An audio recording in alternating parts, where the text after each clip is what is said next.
Ei, aqui é a Tainara Lima e eu gravei essa aula para te ensinar de uma vez por todas o que de fato é a entrada.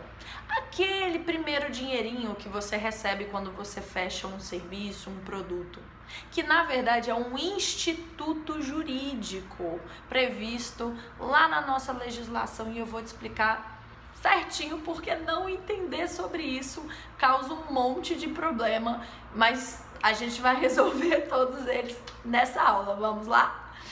Então, primeira coisa, o que é a entrada, né? A entrada é um instituto jurídico, tá lá no artigo 417 a 420 do Código Civil, é chamado de aras, que é a primeira garantia, é aquilo que você declara que é o seu custo, sabe? Que caso você desista, é isso que eu vou ter direito. Afinal de contas, só da gente ter fechado esse contrato, isso me gerou despesa. Tem gente que acha que entrada é a primeira coisa que você paga. Eu canso de ouvir das pessoas que num pagamento à vista, por exemplo, entrada é tudo. E se meu cliente cancelar, já que eu não devolvo entrada, eu não devolvo nada. Você tá afugentando o cliente bom da sua vida, né? Pode falar. O cliente à vista que você se lasca, porque ele paga tudo, você não devolve nada. E o a prazo, aquele cliente ruim que paga parceladinho, ele é o bom. Não, entrada não é o primeiro dinheiro que você recebe assim. Isso, a entrada é um valor declarado.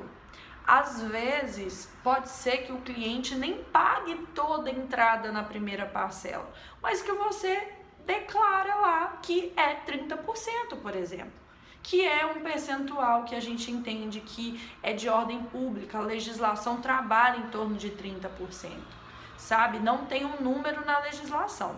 Mas também eu não posso falar que minha entrada é 80%, né? Só para eu morder uma parcela maior do que eu tenho direito. Então a entrada sim gira em torno de 30%. É um valor declarado, que precisa ser declarado, inclusive nos contratos à vista, tá? Então, é um contrato no valor de 10 mil, sendo dado 3 mil a título de entrada. É um valor que você pode parcelar. Valor de 10 mil, sendo uma entrada de 3 mil, parcelada em 3 vezes, e o restante de 7 mil, parcelada em 7 vezes.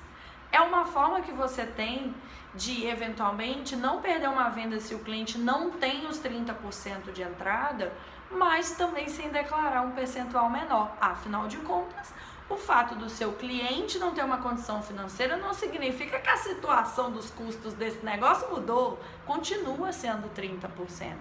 Então, isso é muito importante, porque em caso de uma desistência, a entrada é um direito do fornecedor de forma inegável, né? Os custos, e eventualmente além dessa entrada, a gente vai ter direito aí a um percentual um pouquinho maior, principalmente se ele desenvolve trabalhos, entregam outros serviços, que é muito comum no caso de assessores, decoradores, enfim, profissionais intelectuais no modo geral. Entendeu? Então, cuidado, porque o que a gente mais vê é contrato falando de multa. Ah, em caso de cancelamento eu vou reter uma multa de 30%.